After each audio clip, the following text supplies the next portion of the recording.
নমস্কার বন্ধুরা, আমার জগা খিচুড়িতে তোমাদের সবাইকে স্বাগত জানাই। বন্ধুরা, আজ আমি তোমাদের সঙ্গে বটবটি দিয়ে একটা রেসিপি শেয়ার করব।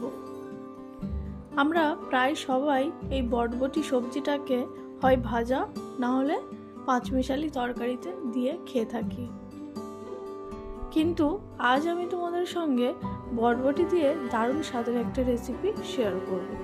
তাহলে চলো রেসিপিটা শুরু করা যাক। বটবটির তরকারিটা বানানোর জন্য এখানে আমি বেশ কিছুটা বটবটি কেটে নিয়েছি। বটবটিটাকে ধুয়ে পরিষ্কার করে একটু লম্বা লম্বা করে কেটে রেখেছি। এবার রান্নাটা শুরু করব, তাই কড়াই চাপিয়ে দিয়েছি। কড়াইয়ের মধ্যে দিয়ে দেব 3-4 টেবিল চামচ সাদা তেল। তেল গরম হলে ওর মধ্যে একটা শুকনো লঙ্কা, একটু কালো সর্ষে ও একটু গোটা জিরে ফোড়নে দেব। ফোড়নটাকে একটু নাড়িয়ে চাড়িয়ে নেব।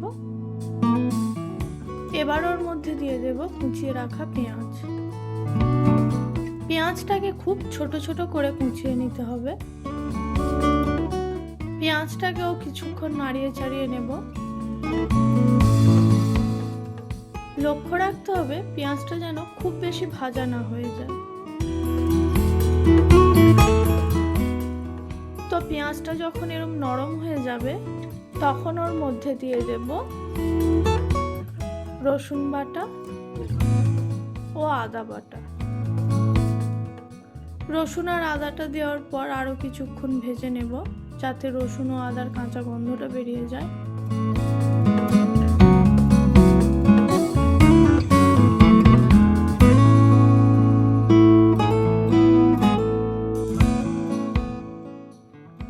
সব কিছুকে বেশ কিছুক্ষণ ভেজে নিয়েছি। এখন ওর মধ্যে দিয়ে দেব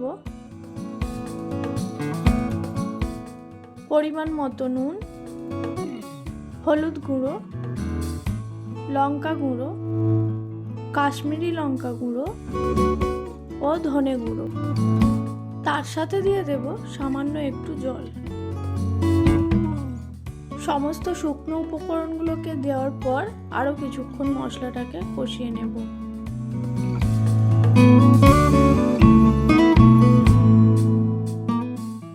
এখন মশলাটা খুব ভালোভাবে কষানো হয়ে গেছে।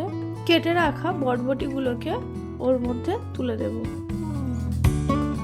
বটবটিটাকে দিয়ে মশলাটার সাথে খুব ভালোভাবে কষাবো।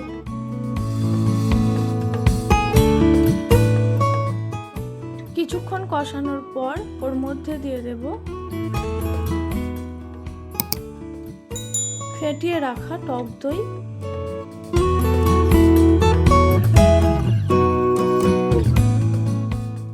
ও কাজু বাদাম বাটা।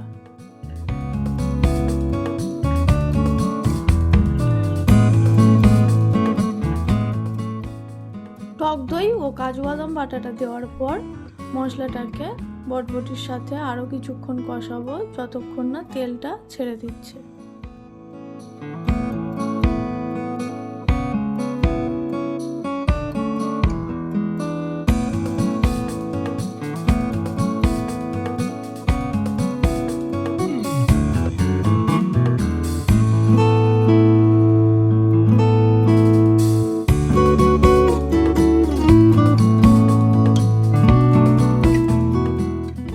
দেখো, সমস্ত কিছু খুব ভালোভাবে কষানো হয়ে গেছে, তেলটা পুরোপুরি ছেড়ে দিয়েছে। এবার ওর মধ্যে পরিমাণ মতো জল দিয়ে দেব। জলটা দিয়ে সবকিছুকে খুব ভালোভাবে মিশিয়ে নেব।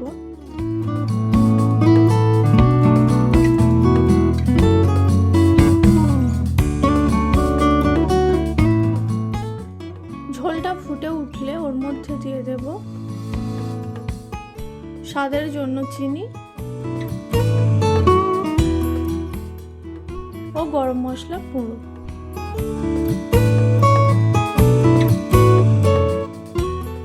চিনি ও গরম মশলা গুঁড়োটা দিয়ে ভালোভাবে মিশিয়ে নিয়ে ঢাকা দিয়ে গ্যাসের ফ্লেম লো করে এটাকে 5 মিনিট রান্না করে নেব।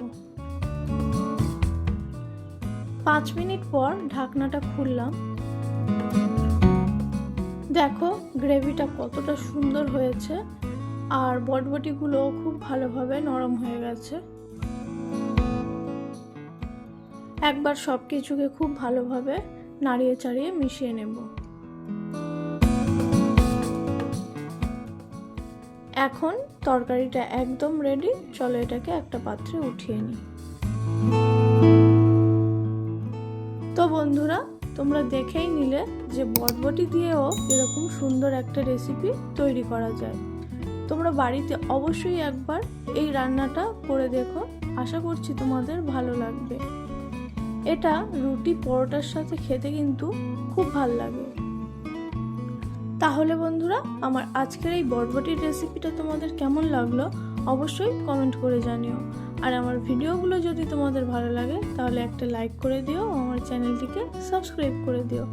আজকের মতো এই পর্যন্তই রাখছি। দেখা হচ্ছে পরের কোনো এক ভিডিওতে। ততক্ষণের জন্য টাটা।